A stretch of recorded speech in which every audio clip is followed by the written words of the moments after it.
The following video contains spoilers for both Grave Encounters and Hell House LLC. I encourage you to go watch both movies and make your own decisions before watching this video.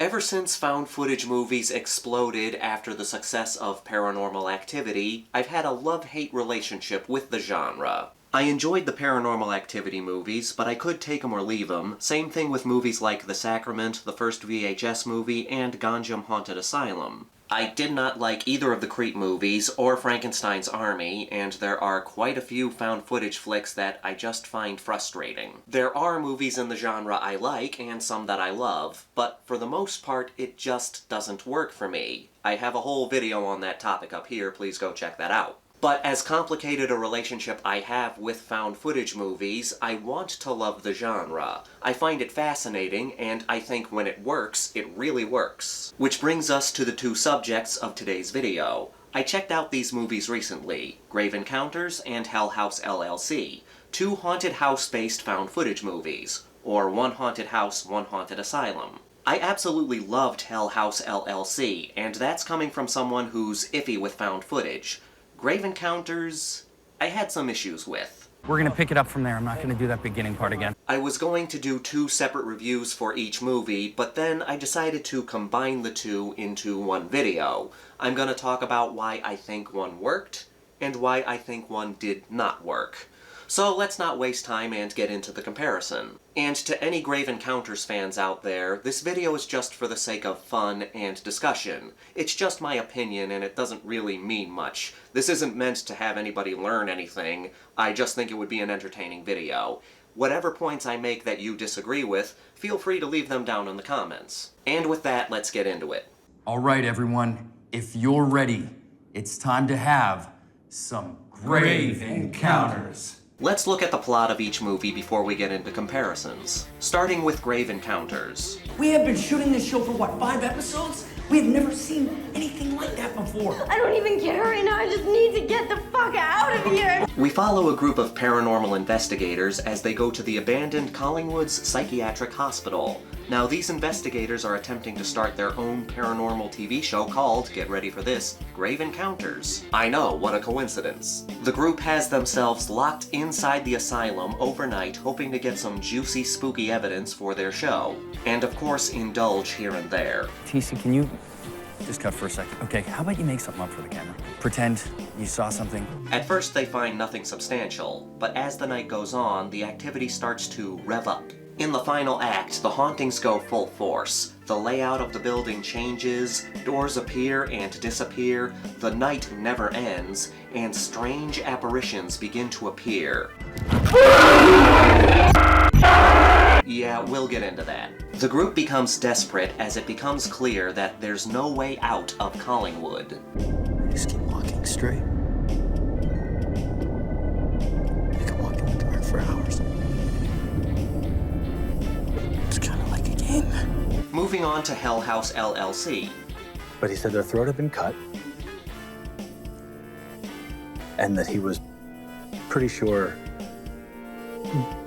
that the wound was self-inflicted. Welcome to the Abaddon Hotel.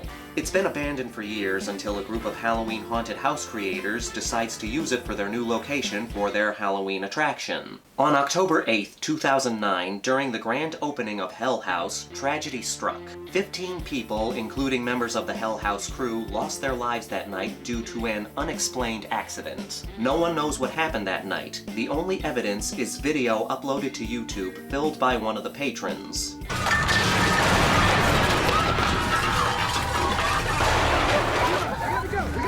In 2016, a documentary film crew intends to find out what happened that night. With the help of a set of tapes provided by the only surviving member of the Hell House crew, they discovered what horrors took place at the Abaddon.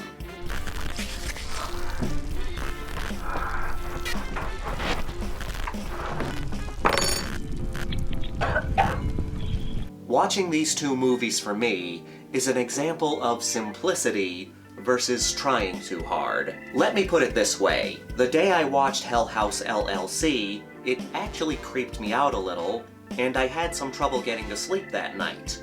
Now that has not happened in a long time, and it's never happened with found footage movies. Grave Encounters did not have the same effect. I watched the movie, and I slept like a log that night. Here's the big thing. I watched Hell House LLC in broad daylight, and it still creeped me out. I watched Grave Encounters at night, and I was able to sleep just fine.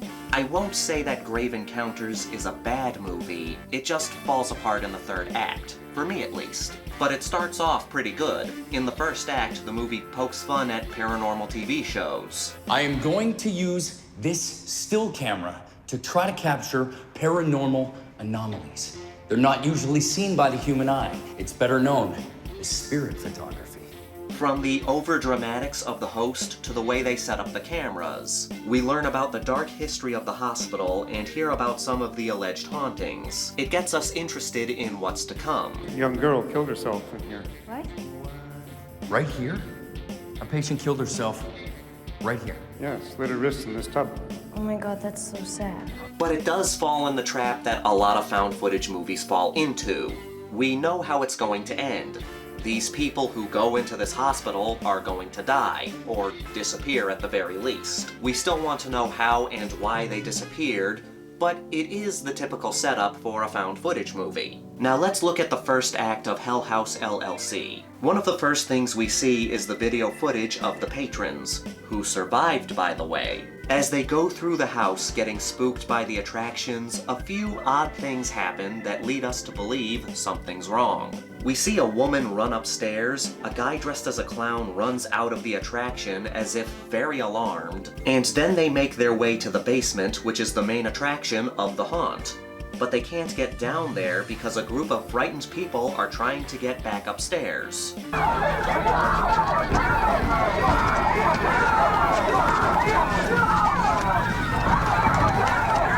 We don't see what happens, but we know it's bad.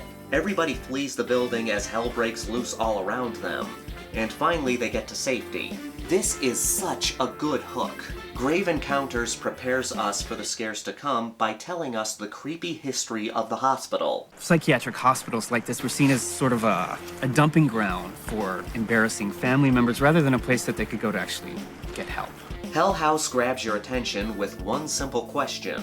What happened in the basement? The blood on the floor. What do you make of that? Well, it certainly debunks the theory that there was some sort of a gas leak, which we all knew was bullshit in the first place. All we know is that whatever happened in the building, it started in the basement. And that made me tense anytime somebody had to go down there. But for me, what puts Hell House LLC above Grave Encounters is the simplicity. Don't get me wrong, I love plenty of fun, over-the-top horror movies, and I do love more complex horror movies. But in terms of being scary, I think simpler is better. That's where Hell House excels. Grave Encounters was on the right track, and it had a lot of interesting elements. For a while, both movies began with subtle scares. In one scene from Grave Encounters, we see a wheelchair move on its own. It moves ever so slightly so that the cameraman does not notice. Because you know Daddy will take care of them for you. Tell Mommy I gave you permission to lay in bed with her tonight. Of course, in order to get this angle, the guy had to put the camera down in a convenient way to get the shot. Yeah, that kinda bugged me, but I understand why they did it. There's a similar moment in Hell House, only the camera does not have to be conveniently placed. While moving from one room to the other, we get a quick glimpse of a shadowy figure.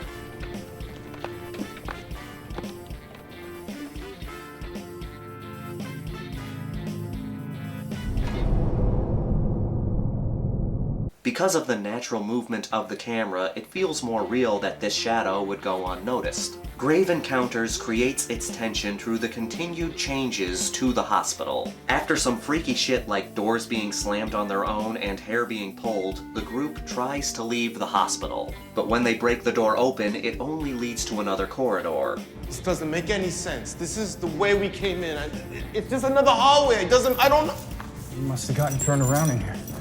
Must be on the other side of the building or something. The hospital keeps changing its layout, and the night never ends. I just want to add that the Stephen King miniseries Rose Red played with that idea first. We need a Blu-ray of that, goddammit. The hospital is in some kind of paradox where it's always dark. It turns into a survival situation mixed with a haunted house movie. Their food and water are getting low, as are the batteries for their flashlights. One of my favorite moments is when they wake up after a few hours of sleep to find hospital tags on their wrists. Okay, we woke up and we had these on our wrists. You gotta see this. Fuck you! Why'd you fucking fall asleep, fucking asshole? That's when it clicks. They're not getting out of here. Everything is building and building. Then we see our first ghost, and it's creepy. Just a woman standing in the corner. But then this happens. That face killed it for me. I'm not against CGI in movies. I do prefer practical effects, but CG will not ruin a movie for me. But here, why did they have to give her that face? This is trying too hard to be scary, and it was probably more expensive to use CGI than it would have been to do it practical. It would have worked much better if she just started screaming with a normal face, or just make her eyes white. Something simple, not this over-exaggerated scream. There are still some genuinely tense moments in the movie, when the ghosts aren't on screen. Whenever one of these specters shows up, it involves a jump scare and that fucking face. There it is.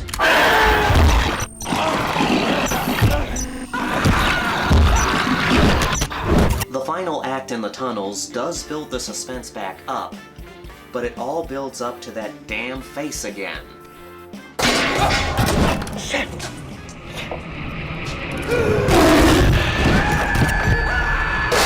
I love tension in my horror movies, but this face kills whatever suspense you created.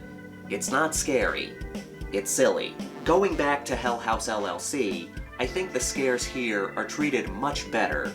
They are simpler, and in a way that makes them scarier. Best example is this scary-ass clown. This is not a real clown, this is a clown costume on a mannequin made for the haunt. One of my favorite moments is when the camera guy Paul is moving through the house. He makes his way to the basement, and at the top of the steps is Clowny Boy. What's up, man? What are you looking at?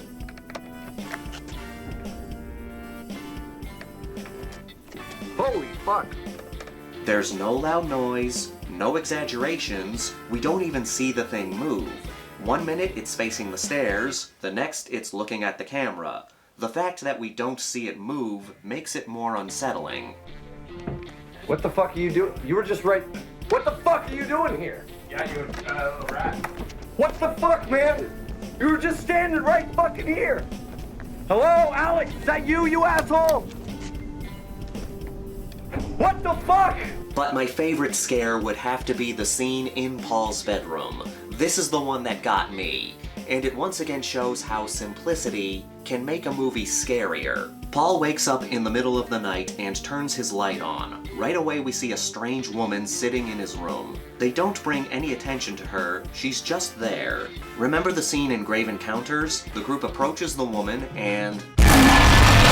Here we have a similar scene, but in my opinion done more effectively. When Paul notices the woman, this is what he does.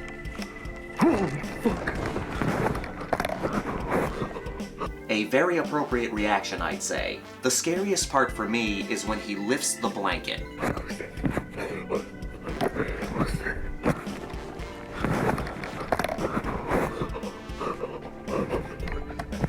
Holy shit. The eyes are what draw your attention. They don't exaggerate her creepiness. Just some scratches and those fucking eyes. They build up the scare in such a simple way. Holy shit, there's a creepy woman in my room. Holy shit, now she's looking at me. Holy shit, now she's coming towards me. It does eventually lead to a jump scare, but you're already afraid because of how they handle the scene.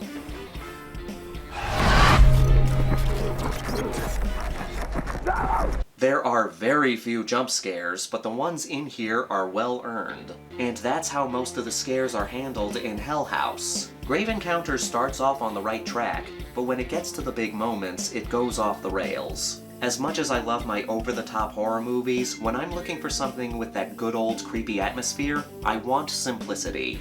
That's why I prefer Hell House LLC over Grave Encounters.